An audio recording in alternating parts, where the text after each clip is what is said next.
Hey guys, welcome to another In Case You Missed It segment for TV POV, where we profile shows that we love that are in their early stages of airing, maybe just a season or two under their belt, that we think you guys should catch up on so you can watch the new seasons when they start to air.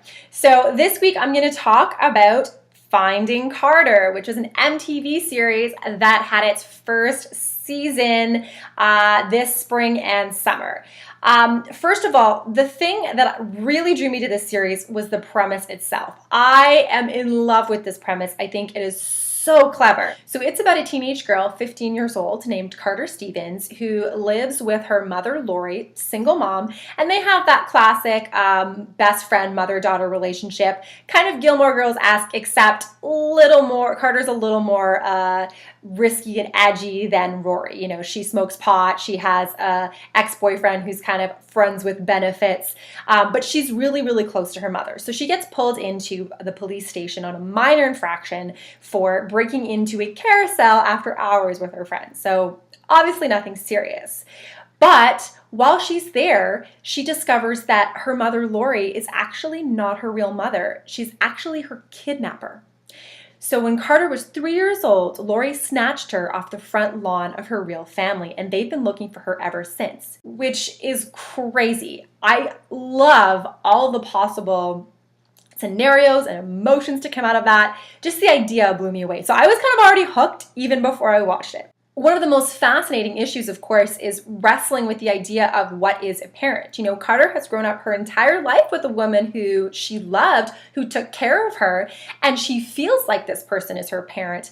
But then she's introduced and goes to live with two people who she just met, who were technically her parents, who have done nothing wrong to her, but she doesn't have a connection with. So she really wrestles with who are these people to her, and how does she reconcile the fact that the one person that she does view as a parent is a criminal who she's not supposed to want to live with, but she still sort of does. She also finds out she has a twin sister, which is really cool because it gets into kind of the connection between sisters and how that works when you haven't spent your entire life with them. Is there still that twin bond? And I love the character of Taylor, who is her twin sister. She's so different than Carter. She's such a sweetheart. She's worked her whole life to please her parents, mostly because there's been a hole in their family ever since Carter was kidnapped, and I think Taylor sort of feels like she has to make up for that. So she is like the sweetest girl. I just want to hug her. I adore her. I've never seen the actress in anything before, but I think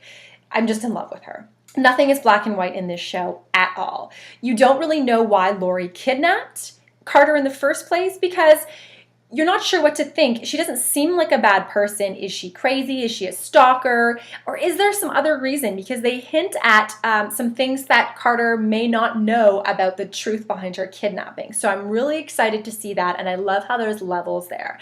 Also, I like how the people playing Carter's real parents, Elizabeth, played by Cynthia Watros, who you might remember as the short-lived, ill-fated Libby on Lost, and for Buffy and Angel fans, of course, Alexis Denisof plays David, Carter's father. And what I like about those two characters is they have all these different layers, and as Carter's getting to know them, she's sort of discovering and always surprised by who she feels closer to or who she trusts at the moment, because Elizabeth comes across like a bit of a hard ass. She's a cop, which is really, really difficult for Carter because she's the one who is determined to track down Lori and put her in jail, which makes Carter feel very hostile towards her. And she's really uptight and sometimes cold, but then you start to see all these different sides of her, softer sides, and this inner pain that she's had to deal with for years. And there's just a lot of layers to her, which I like. And David is that, you know, that typical best friend dad who doesn't lay down the law, who just wants to hug people and get to know them and take them shopping. But he's the one who actually has a bit of a darker side, and you kind of start to think, not to give too much away, but that maybe Elizabeth might be, in the end, the better person for Carter than David. So there's a little bit of a back and forth as she's getting to know these people. One of my favorite characters on the show is Max, played by Alex Saxon, who I also watched on The Fosters, and I thought he was great. He plays a sweet, kind of simple guy who was Carter's best friend in her former life. He comes to visit her, and he gets really involved in her new family in a lot of ways, and there's a storyline near the end of the season that's really heartbreaking that involves him. I won't give that away, but he plays a big role in that.